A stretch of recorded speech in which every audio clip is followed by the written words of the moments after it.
NFL, Week 11, we got Cowboys, Panthers. This, of course, is a lopsided matchup. Dallas is favored by 10.5 on the road, and the Panthers are the exact type of team that the Cowboys have beat on all year. Nobody beats up bad teams better than Dallas.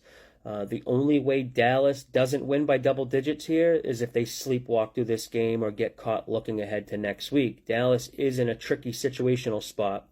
They're coming off playing back-to-back divisional games, and then they have a divisional game on deck on Thanksgiving, 4 days after this game. So there is a potential look-ahead spot for Dallas here. Also, Dallas has been sitting starters after getting big leads, which could open up the back door for Carolina to walk through. But there's just so many issues with this Carolina team. 3 weeks ago, head coach Frank Reich gave up offensive play calling duties and handed it over to offensive coordinator Thomas Brown. Now this week, he just took back the play calling duties, but in my opinion, it doesn't matter who's calling plays because nobody gets open in this passing game. They don't do anything as far as scheme to get receivers open. They run the same personnel grouping out of the same formations. They're just so predictable.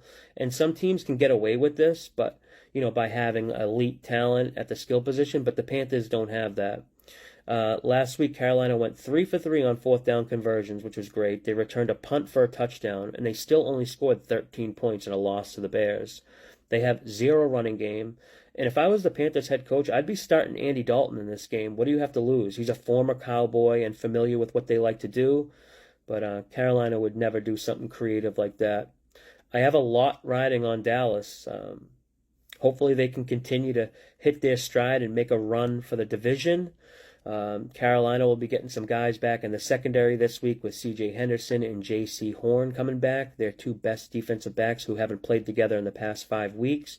Possibly their best linebacker in Brian Burns, too. Tight end Ian Brown, who's been on the IR, is set to come back, who's a good blocking tight end, but let's be honest, probably won't matter here. A prop I've been targeting in Dallas games is their tight end Jake Ferguson anytime TD.